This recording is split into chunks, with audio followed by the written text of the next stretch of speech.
जय हिंद दोस्तों। आवश्यक सूचना, कृपया अंग्रेज़ी प्रेमी इस वीडियो को ना देखें।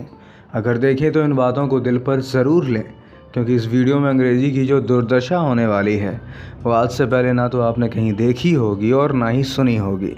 तो चलिए शुरू करते हैं। इस वीडियो में हम बात करेंगे ऐसे कुछ कारणों की जो अंग्रेज़ी को एक अल्प विकसित अतार्किक भाषा सिद्ध करते हैं। हालांकि इस विषय पर मैं पहले भी 2 वीडियो बना चुका हूं और आपको वो ज़रूर देखने चाहिए। बात शुरू करते हैं अल्फ़ाबेट से। एक सेकेंड, क्या आपको पता है यह शब्द अल्फ़ाबेट अंग्रेज़ी में आया कहाँ से? नहीं पता तो मैं आपको बता दूं कि अल्फ़ाबेट ग्रीक भाषा की वर्णमाला के प्रथम 2 वर्णों अल्फ़ा और बीटा का संयुक्त रूप है। खैर, हम बात कर रहे थे इंग्लिश अल्फ़ाबेट्स की। आज अंग्रेज़ी भाषा बोलने में लगभग 40 ध्वनियों का प्रयोग होता है जिन्हें फ़ोनीम्स कहते हैं, जबकि इन 40 फ़ोनीम्स को लिखने के लिए अंग्रेज़ी में केवल 26 लेटर्स हैं। यही वजह है कि इनको फिर एक लेटर्स का उच्चारण कई तरह से करना पड़ता है। जैसे कहीं सी को का पढ़ते हैं, कहीं सा पढ़ते हैं और कहीं सी एच के साथ मिलकर चा हो जाता है। लेटर्स की यही कमी अंग्रेज़ी शब्दों के उच्चारण में आने वाली विसंगतियों का सबसे बड़ा कारण है। अंग्रेज़ी का बदलता स्वरूप। अगर मैं आपसे कहूँ कि ये पैराग्राफ जो आपकी स्क्रीन पर दिख रहा है, क्या आप इसका अनुवाद कर सकते हैं? तो हो सकता है आप दांतों तले उंगली दबा लें। अनुवाद तो दूर, आपको यह आर्टिकल पढ़ने में भी दिक्कत हो रही होगी।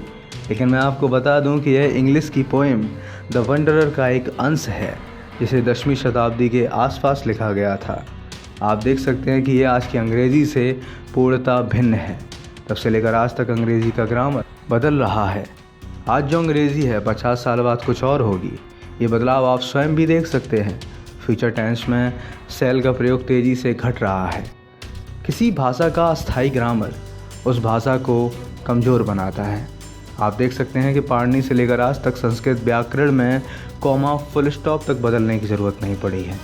प्रोनंसिएशन। अगर कोई मुझसे पूछे कि अंग्रेज़ी को विकलांग भाषा का खिताब दिलाने वाला सबसे बड़ा कारण क्या है, तो मेरा जवाब होगा इस भाषा का प्रोनंसिएशन, उच्चारण। आपके सामने 3 शब्द हैं। मैं यकीन से कह सकता हूं कि आप इन तीनों शब्दों का उच्चारण सही से नहीं कर पाएंगे। इन शब्दों को अलग अलग सिलेबल पर जोर दे के बोलना होता है। पहला है फोटोग्राफ, दूसरे को पढ़ेंगे फोटोग्राफर और ये है फोटोग्राफिक। है ना कमाल की बात। इससे भी कमाल की बात है कि इसके पीछे कोई नियम नहीं है। अंग्रेज़ी एकमात्र ऐसी भाषा है जिसमें जितने नियम हैं उससे कहीं ज़्यादा अपवाद, एक्सेप्शंस। उच्चारण में एक रूल चलता है, VCB रूल। अगर कहीं वॉवेल, कॉन्सोनेंट वॉवेल हों तो इस दशा में आखिरी वॉवेल साइलेंट कर दिया जाता है। जैसे DATE को डेट पढ़ते हैं, डेटे नहीं, ई साइलेंट हो जाता है। ऐसे ही MADE को मेड कहते हैं, DONE को डन कहते हैं। इनमें आखिरी वॉवेल साइलेंट रहता है। वहीं अगर इनसे पूछा जाए कि फियांसे को फियांसे क्यों कहते हैं, फियांस क्यों नहीं, रेसिपी को रेसिपी क्यों पढ़ते हैं, रेसिप क्यों नहीं, तो इनके पास कोई जवाब नहीं है। और ऐसे आपको ढेरों शब्द मिल जाएंगे जो इस नियम का अनुसरण नहीं करते हैं। लेकिन फिर भी नियम तो नियम है। शब्दों की स्पेलिंग का उसके उच्चारण से अलग होना अंग्रेज़ी की सबसे बड़ी कमी है। अगर ये क्रिएट है तो फिर ये ब्रिएट क्यों नहीं, अगर ये कूल है तो फिर ये लूक क्यों नहीं। अगर मैं आपसे पूछूं कि क्या आप पोटैटो की स्पेलिंग बता सकते हैं, तो आपका जवाब होगा बिल्कुल POTATO। लेकिन ये गलत है। इसकी सही स्पेलिंग मैं बताता हूँ आपको। इससे पहले पढ़ते हैं शब्द को। ये है हिकअप, यानी अंग्रेज़ी में पा ध्वनि को GH से दर्शाते हैं। ये लिखा है डो, यानी कि OUGH ओ ध्वनि के लिए प्रयुक्त होता है। इसे पढ़ते हैं गज़ट, यानी TTE को टा पढ़ते हैं। इसे तो जानते ही होंगे। नेवर, यानी EIGH ए होता है। तो चलो अब बनाते हैं पोटैटो की स्पेलिंग। GHOUGHTTEEIGHTTEOUGH।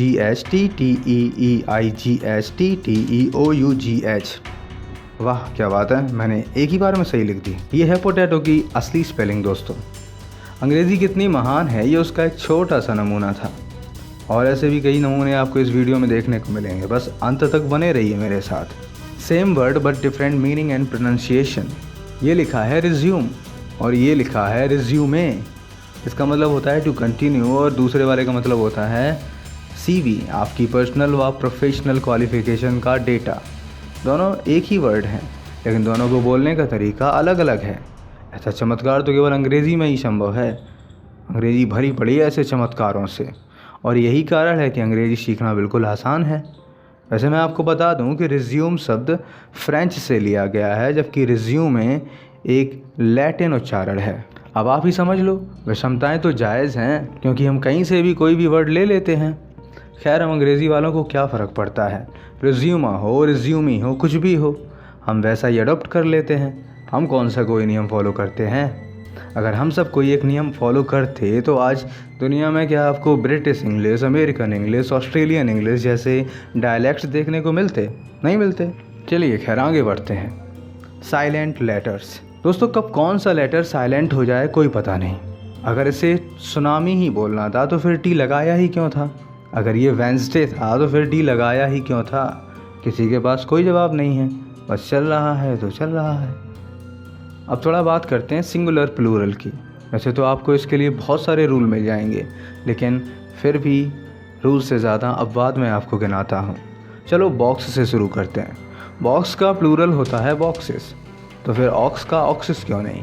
अगर माउस का प्लूरल है माइस, तो हाउस का हाइस क्यों नहीं। अगर मैन का प्लूरल है मैन, तो फिर पेन का पैन क्यों नहीं। फुट का फीट, तो फिर बूट का बीट क्यों नहीं। अगर टूथ का है टीथ, तो फिर बूथ का बीत क्यों नहीं। इन सब सवालों का एक ही जवाब है कि कोई जवाब नहीं है। जैसा है वैसा है।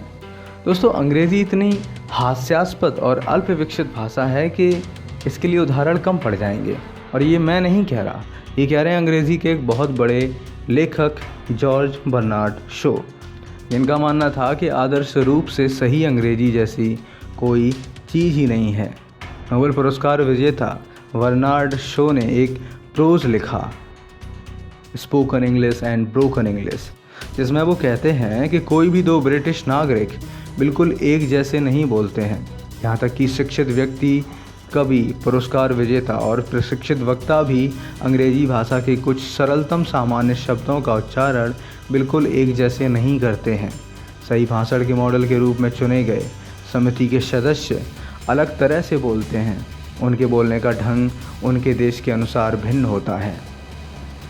दोस्तों, बर्नार्ड शो ने अंग्रेज़ी भाषा की दशा सुधारने का पुरजोर काम किया।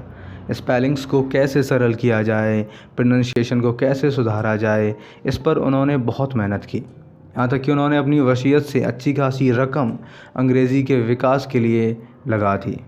फिर भी अंग्रेज़ी में कितना बदलाव आया आप सबके सामने है, जिसे इस सेंटेंस से हम बखूबी समझ सकते हैं। English can be understood through tough thorough thought. तो वाह, क्या सेंटेंस है। खैर दोस्तों, मेरी बात अभी ख़त्म नहीं हुई। इसका दूसरा पार्ट जल्द ही आएगा, जो और भी ज्वलनशील होगा। मैं जानता हूँ कि इस वीडियो को आगे नहीं बढ़ने दिया जाएगा।